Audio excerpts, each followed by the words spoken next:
بسم اللہ الرحمن الرحیم اللہم صلی علی سیدنا محمد وعلی آل سیدنا محمد و اصحاب سیدنا محمد وبارک وسلم علیہم۔ ناظرین، پھر ایک عنوان کے ساتھ آپ کے سامنے حاضر ہوں۔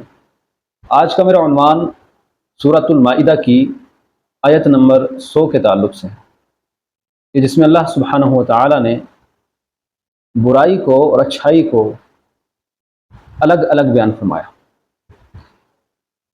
اور یہ عنوان اختیار کرنے کا مقصد یہ ہے کہ جب بھی انسان لاعلمی کا شکار ہو تو وہ خلاف شرع بات کرتا ہے، لیکن کبھی ایسا بھی ہوتا ہے کہ اہل علم بھی یعنی التفات نہ کرنے کی وجہ سے، توجہ نہ ہونے کی وجہ سے وہ ایسی بات کر دیتے ہیں جو خلاف شرع ہوتی ہے۔ اگر ایک عام شخص کرے اس کے لیے بھی شریعت کے جو احکامات ہیں وہ نافذ ہوں گے، اور کوئی اہل علم میں سے کرے تب بھی یہ ہوگا۔ لیکن فرق یہ ہے کہ جو عام شخص ہے اس کے کہنے اور عالم کے کہنے میں فرق ہے۔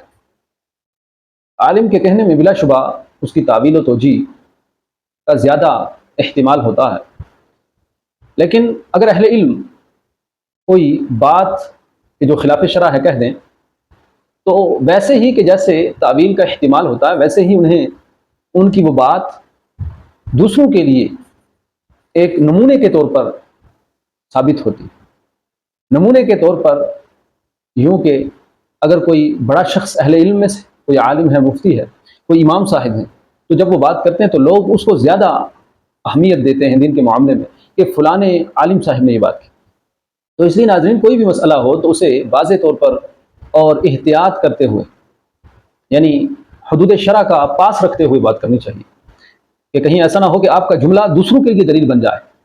کبھی ایسا ہوتا ہے کہ انسان تھوڑی سی نرمی کا اظہار کرتا ہے تو بعد میں جا کر وہی نرمیاں کرتے کرتے یعنی چھوٹے لیول سے بڑے لیول تک جاتی ہیں، پھر بڑا امت کا خسارہ ہوا کرتا ہے۔ اللہ سبحانہ و تعالیٰ نے کلام پاک میں ارشاد فرمایا، قل لا يستوي الخبيث والطيب ولو اعجبك كثرة الخبيث واتقوا الله يا اولي الالباب لعلكم تفلحون، کہ اے محبوب آپ فرما دیں کہ خبیث اور طیب برابر نہیں ہو سکتے۔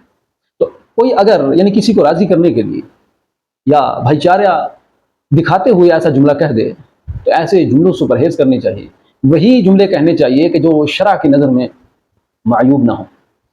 اللہ کے کلام پاک ارشاد فرما رہا ہے کہ خبیث اور طیب برابر نہیں ہو سکتے، تو کہاں خوشبو اور کہاں بدبو وہ یکساں کہاں ہو سکتی؟ تو یاد رکھیں، کبھی بھی اور بھی اس کے کئی دلائل یعنی بیان کیے جا سکتے ہیں۔ اللہ سبحانہ و تعالیٰ سے ہر معاملے میں ڈرتے رہا کریں، اور یاد رکھیں کہ من یتق اللہ یجعل لہ مخرجا ویرزقہ من حیث لا یحتسب۔ کئی ویڈیوز میں پہلے بھی میں بتا چکا ہوں، رزق اللہ کے ہاتھ میں، عزت اللہ کے ہاتھ میں، یعنی ہماری ساری بہاریں اللہ سبحانہ و تعالیٰ اور اس کے رسول کی اطاعت میں ہیں، تو رزق تو اللہ کے ہاتھ میں ہے۔ اور پھر یہ جو دوسرے لوگ ہیں انہیں راضی نہیں کیا جا سکتا، یعنی آپ یہ چاہو کہ یہ راضی ہو جائیں، یہ ایسا نہیں ہو سکتا، بلکہ یہ تو عداوت میں کلام پاک کہتا ہے کہ سب سے زیادہ یعنی جو عداوت کرتے ہیں وہ فلاں ہیں فلاں ہیں فلاں ہیں۔ علماء جانتے ہیں میرا اشارہ کیا ہے۔